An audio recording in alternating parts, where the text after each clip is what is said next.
She says she feared for her life. We're now hearing from a woman carjacked and kidnapped by a bank robber who was shot and killed after he shot a Jacksonville police officer in the chin. You know, when you look at somebody and they got that panic, he had that panic look. We all know it. Like, but what do you? There's a gun. We don't have guns. I sure don't have a gun. We don't have guns. What protection do I have? This all unfolded moments before a chase and shootout that landed K-9 officer Jeremy Mason in the hospital. Fellow officers say he's awake and in good spirits. Photos from the scene show just how fortunate Mason is. We counted 9 bullet holes in the windshield of his patrol car. The sheriff's office also released this photo of the badly damaged car that police were pursuing, along with a picture of the gun the robber used, which we've learned was stolen in Taylor County on the other side of the state 5 years ago. The woman who was carjacked says she had no choice but to listen to 28-year-old Michael Harris, who showed her that gun and told her to drive. We have some photos of Harris, who was fatally shot by Officer Jeremy Mason and a JSO detective yesterday afternoon. On the left, a recent mug shot. Compare that to the photo of him there on the right, taken the day before the shooting, when police say he robbed his first of 2 West Side banks, a busy Wells Fargo on Blanding Boulevard. We have several crews on this developing story. We begin with Channel 4's Chris Parento live at the scene of the shooting on the West Side, where he spoke with a woman who was kidnapped. Chris? Tom, that woman says when Michael Harris got out of his truck, he appeared to be acting normal. But once he walked onto her property and onto her porch, it was anything but normal until the time she crashed into this mailbox and he was shot and killed in the driveway. I've never been so happy to kiss the ground in my life.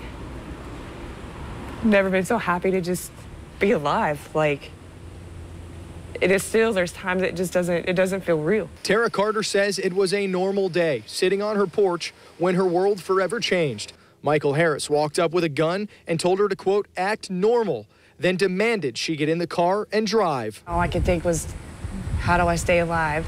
How do I not hit somebody? Why haven't they blown out my tires? Like, what do I do? What do I do but drive, and then where do I go? Carter says as soon as Harris started shooting, she thought she was next. She says there were times she tried to slow down enough for police to spin her car or to crash it without injuring anyone else driving in the area. As she says she got up to nearly 60 miles per hour, not knowing what his next move might be. Once he started shooting, were you worried that you were next? Oh man, that's all I kept screaming was, I'm dead. I'm dead. Bullets are flying out. Bullets are flying in.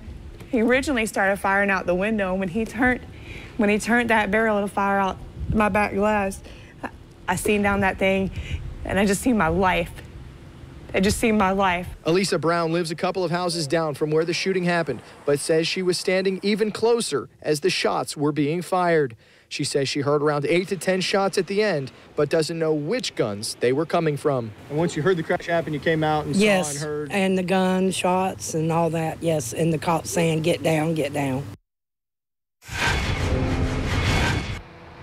Tara Carter told me she doesn't remember every moment of that drive from the time they left her house until they ended up crashing here, but she says throughout the day today, as she's been doing different things, certain things that she might do have triggered memories and things that she has already forgotten about what happened. Live on the West Side tonight, I'm Chris Parento, Channel 4, the local station. Chris, such a striking, traumatic experience. We saw her car. We saw the rear window gone. The car is in the possession of the sheriff's office, as you know. It's evidence in the investigation. Any word what Miss Carter can do in the meantime for a car?